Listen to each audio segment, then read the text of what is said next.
Hi student, आप देख रहे हैं क्वालिटी एजुकेशन और मैं हूं हुमा। आज हम पढ़ेंगे बैंक रिकन्सिलेशन के बारे में। बैंक रिकन्सिलेशन के बारे में आप मेरी कंप्लीट क्लास तो पहले ही सुन चुके हैं, पहले लेक्चर मौजूद है इस पर। आज इसके कुछ इम्पॉर्टेंट जो मिस्टेक्स होती हैं जो कि अमाउंट की एंट्री के अंदर मिस्टेक कर दी जाती हैं कैश बुक में या फिर पासबुक में, उसके बारे में है आज का लेक्चर। डिटेल्ड आंसर मैं उसको करूँगी आज। सबसे पहले तो दोनों टर्म्स मैं आपको क्लियर कर दूँ। प्रीवियस लेक्चर में भी क्लियर कर दिया था कि बैलेंसेस कौन कौन से होते हैं आपकी बैंक रिकन्सिलेशन स्टेटमेंट में। दो बैलेंसेस होते हैं, एक होता है बैंक बैलेंस एट ऑफिस, यानी कि वो बैलेंस जो कि आपके ऑफिस में आपने खुद मेंटेन किया होता है, इसे कैश बुक का बैलेंस भी कहा जाता है। बैंक अकाउंट का जो भी बैलेंस आप खुद मेंटेन कर रहे हैं वो एक बैलेंस होता है, उसे कैश बुक का बैलेंस कहा जाता है। एक होता है bank balance at bank, bank में जो बैलेंस है इस वक्त आपका जो कि बैंक ने मेंटेन किया है, उसे पासबुक का बैलेंस कहते हैं या balance according to bank statement कहा जाता है। इन दोनों बैलेंसेस के अमाउंट में फ़र्क आता है, तब आपको बैंक रिकन्सिलेशन स्टेटमेंट बनानी पड़ती है। इसमें नॉर्मली जो फ़र्क आता है वो अमाउंट की एंट्री में भी होता है कि असल में अमाउंट था कुछ और आपने कुछ और लिख दिया, या फिर अमाउंट कुछ और था और बैंक ने बाय मिस्टेक उसे कुछ और लिख दिया। पॉसिबल मिस्टेक्स यहाँ मैंने लिस्ट अप कर दी हैं, आप इन्हें सही से समझ लीजिए। इसके बाद आपके लिए बहुत आसान हो जाएगा, आप हर तरह की जो मिस्टेक्स हैं बैंक रिकन्सिलेशन स्टेटमेंट की उसको सॉल्व करने की पोजीशन में आ जाएंगे। क्वेश्चन आपने शुरू किया है, दोनों तरफ आपने ओपनिंग बैलेंसेस लिख दिए हैं। अब कैश बुक का बैलेंस 5000 शो कर रहा है, जबकि पासबुक है वो 2000 शो कर रही है। 3000 का फ़र्क आ रहा है दोनों में। अब आप उन्हें सॉर्ट आउट करना है कि ये फ़र्क आ क्यों रहा है, वो कौन सी गलतियाँ हैं जो कि आपसे हुई हैं या फिर आपकी बैंक स्टेटमेंट से हुई हैं जिसकी वजह से ये फ़र्क आ रहा है। देखते हैं अब इसको। फर्स्ट वाली देखिए आप, डिपॉजिट, ये वाली एंट्री को देखिए। डिपॉजिट 6000, आपने बैंक में 6000 रुपये एंटर किए थे जो कि wrongly entered 7000 in cash book. गलती कहाँ हुई है? कैश बुक में। देखिए, मिस्टेक वाली एंट्रीज में आपने दो चीज़ें क्लियर करनी होती हैं, कभी भी आपको मुश्किल नहीं होगी एंट्री पास करने में। सबसे पहले ये देख लीजिए कि गलती हुई कहाँ है। कैश बुक में हुई है तो ये तो फाइनल हो गया कि एंट्री कैश बुक में ही सही होगी, ठीक है, एक चीज़ क्लियर होगी। फिर आपने ये देखना है कि एक्चुअल अमाउंट लिखना कितना था और लिख कितना दिया। 6000 रुपये आपको लिखने थे, आपने 7000 लिख दिए, यानी कि 1000 की मिस्टेक है।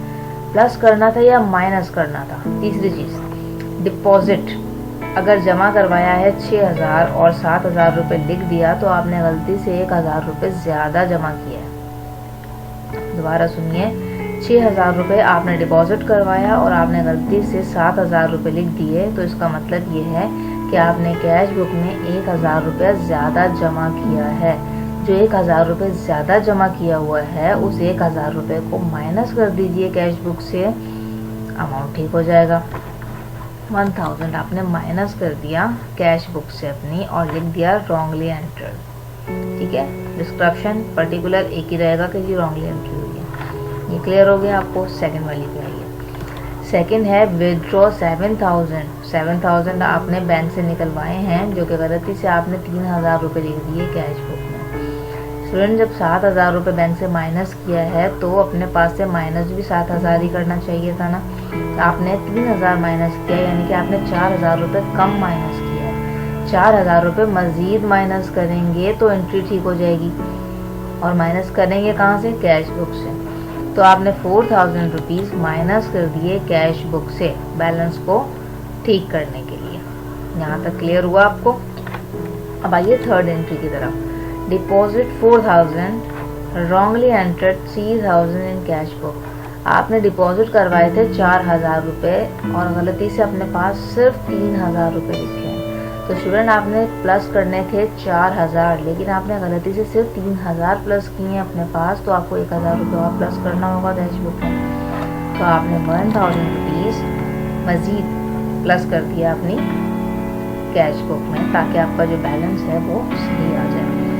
फोर्थ एंट्री की तरफ आइए। फोर्थ एंट्री में विदड्रॉ 4000, विदड्रॉ 8000, आपने 8000 रुपये बैंक से निकलवाए हैं जो कि गलती से एंट्री हो गई है 10,000 इन कैश बुक।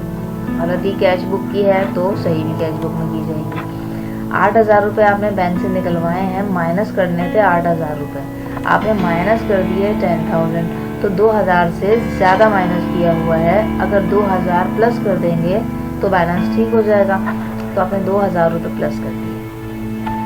अब 5,000 में से माइनस 1,000 माइनस 4,000 प्लस 1,000 प्लस 2,000, तो बैलेंस आ जाएगा 3,000। ये तो आपने सही कर लिया बैलेंस अपनी कैश बुक का।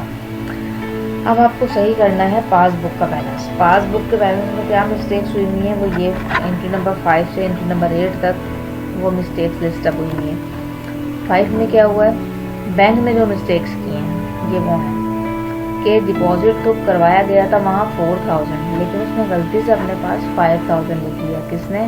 बैंक ने। देखिए मिस्टेक हुई है बैंक में, तो करेक्शन भी बैंक में ही होगी। आपने 4,000 रुपीज़ सेंड किए डिपॉजिट करने के लिए, बैंक ने 4,000 रिसीव तो किया लेकिन अपने पास लिख दिया 5,000, तो उसने 1,000 ज़्यादा जमा कर लिया अपने पास, एक्सीड किया ना। तो जो 1,000 उसने अपने पास एक्स्ट्रा जमा शो कर रहा है वो माइनस करेगा उस 1,000 रुपये को, तो बैलेंस सही आ जाएगा। ये देखिए बैंक से माइनस हो गया है 1,000। नंबर 6 में आइए, withdraw 4,000 wrongly entered 3,000 by bank. Bank ने मिस्टेक क्या की है, आपने 4,000 रुपये बैंक से निकलवाए जबकि बैंक ने अपने पास सिर्फ 3,000 माइनस किया।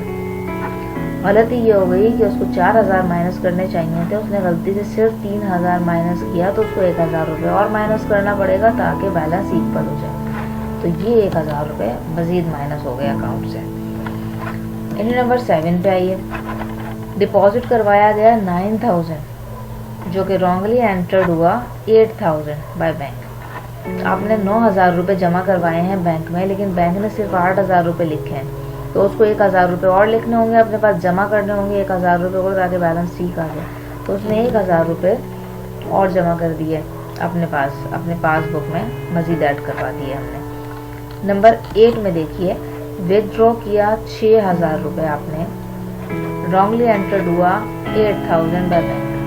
आपने पैसे निकलवाए हैं 6,000 रुपये और बैंक ने गलती से 8,000 माइनस कर दिए। बैंक ने 2,000 रुपये क्या किए, ज़्यादा माइनस कर दिए। तो ये जो 2,000 रुपये उसने ज़्यादा माइनस किए हैं वो इन 2,000 को हमारे अकाउंट में प्लस कर देगा, तो बैलेंस इक्वल आ जाएगा। अब आप देखिए 2,000 में से 1,000 माइनस 1,000 माइनस 1,000 प्लस 2,000 प्लस, तो आपके पास 3,000 का बैलेंस आ गया। ये दोनों बैलेंस इक्वल आ गए हैं, इसका मतलब है कि ये रिकनसाइल बैलेंस है। आपने जितनी भी मिस्टेक्स थी वो आपने सही कर दी हैं। ये मोस्ट पॉसिबल मिस्टेक्स हैं स्टूडेंट्स, जो कि किसी भी सवाल में आपके पास आ सकती हैं। इनको अच्छे तरीके से समझ लीजिए, तो बैंक रिकन्सिलिएशन का ये वाला पार्ट है, ये आपके लिए करना बहुत आसान हो जाएगा। वीडियो अगर आपको समझ में आ गई है, आपको अच्छी लगी है, तो उसको लाइक ज़रूर कीजिए, सब्सक्राइब कीजिए इस चैनल को और बेल आइकन को प्रेस कीजिए ताकि मेरी आइंदा आने वाली वीडियोज़ आप तक पहुँच सकें।